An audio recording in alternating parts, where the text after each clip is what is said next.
Hello, hello, hello. How are you, everybody? I've just pulled an all-nighter. It is currently noon. I have a test. Actually, it's 12:15. I have a test in about another 45 minutes. It's my marketing final. So I decided to cap off this long day slash night slash morning of studying over three freaking chapters. Uh, Big whoop. To do my review. So do my review for UFC 79 Nemesis, which is a pretty decent name, and it's a really fucking good card. I'm really excited to see it.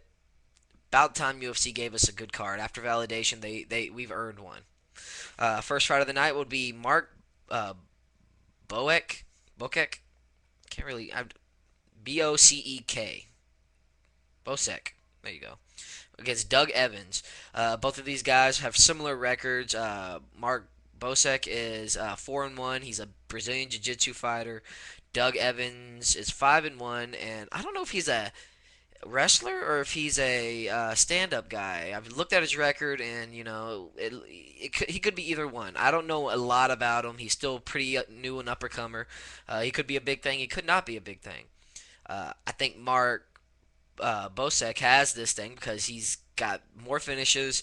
He's a better. It looks like he trumps Evans in Brazilian Jiu Jitsu. And to be honest, I mean both are coming off almost. They've both made their debuts and they both lost to pretty good young up and comers themselves. Uh, Bosek lost to Edgar. Evans lost to Huerta. Neither one have anything to be ashamed of. So I mean, this basically is a fresh start. Um, do I see them going too far? No, I think they're going to be cans unless somebody Evans or Bosek shows something like amazing skill. So I think Bosek via unanimous decision because I want to play it safe and I don't know where it's going. Could be either way though. I don't put too much stock in that decision just yet. I don't know any of those fighters. Our next fight would be Roan Canario against Tony D'Souza. Tony D'Souza, of course, trains with BJ Penn. He's just coming off a loss against Thiago Alves. No shame there. And Roan Canario is just coming off of a fight against John Fitch. Lost there. No shame there. Both lost to some high profile names as well. I got Roan winning this via referee stoppage in the third. And I'll tell you why. Just because Tony D'Souza is notorious for not being in great shape. He just doesn't have the best gas tank. That said, he's never been subbed, and he's going up against a jiu-jitsu guy. And Roan, not only has he been TKO'd, he's been subbed, he's been TKO'd, and he's been decisioned. So Tony's got all the tools to win it, but I'm still saying Roan's going to win it because Roan's in incredible shape. He loves that anaconda choke. He loves the arm triangle, but I think he's going to get it. Third round, Tony's going to run out of gas, and Roan's just going to get the referee stoppage by getting the mount and just pounding him out. Next fight, Dean the Boogeyman Lister versus Jordan Radev. We didn't get to see much about Radev because he got knocked out really quick against oh God, I can't remember his name now. I remember he said, yeah, he's gonna have to go home and tell his mama. Oh no, he got no by Drew McFetters. No, wrong guy. Yeah, by Drew McFetters, I think. Pretty sure it was Drew McFetters that he got knocked out by.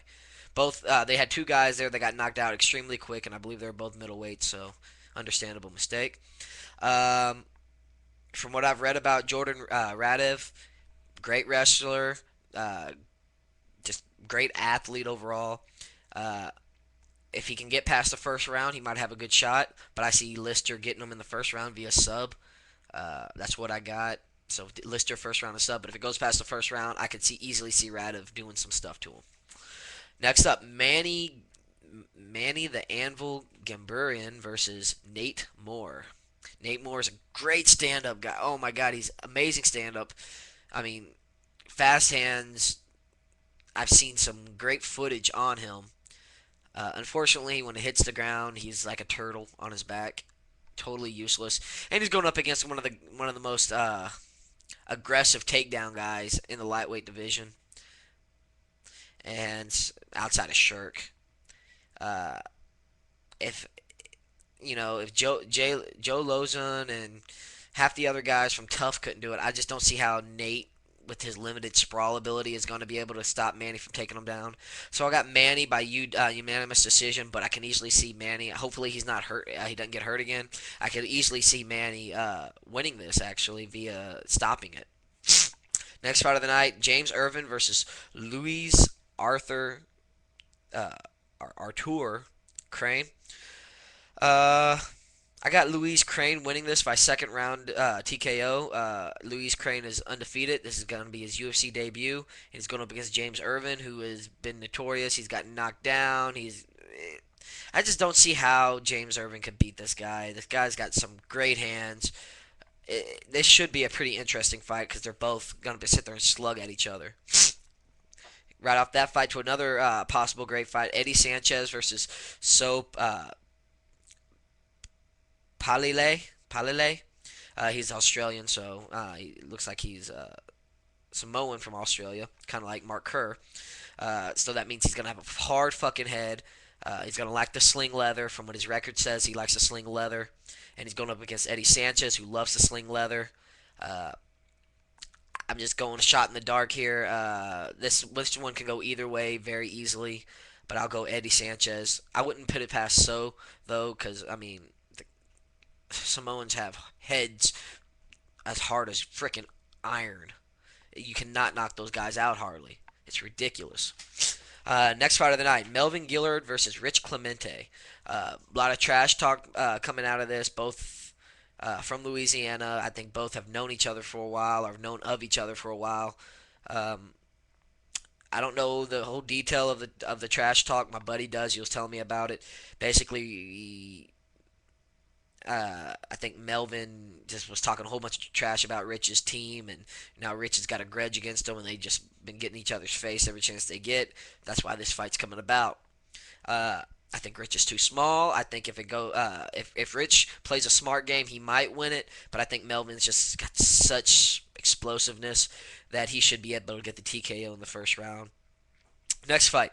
Now this is going to be, I don't know if it's going to be fight of the night, but it's going to be the most important fight of the night because this is going to tell you the future of the 205 division. Lyoto Machida going against Sokoju. Sokoju making his debut in the UFC after coming off that stunning first round knockouts of both Little Nog and Arona.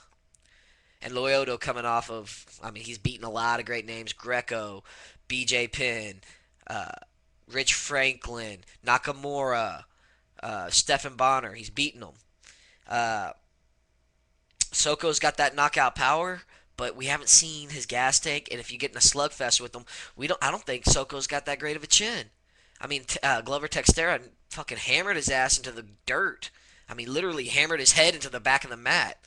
Uh, I don't see how Soko's gonna get in on Lyoto like he did on Arona, because Arona was going for the takedown, and Lyoto's got that karate background. He knows how to keep the distance. Nobody's been able to really touch Lyoto that much.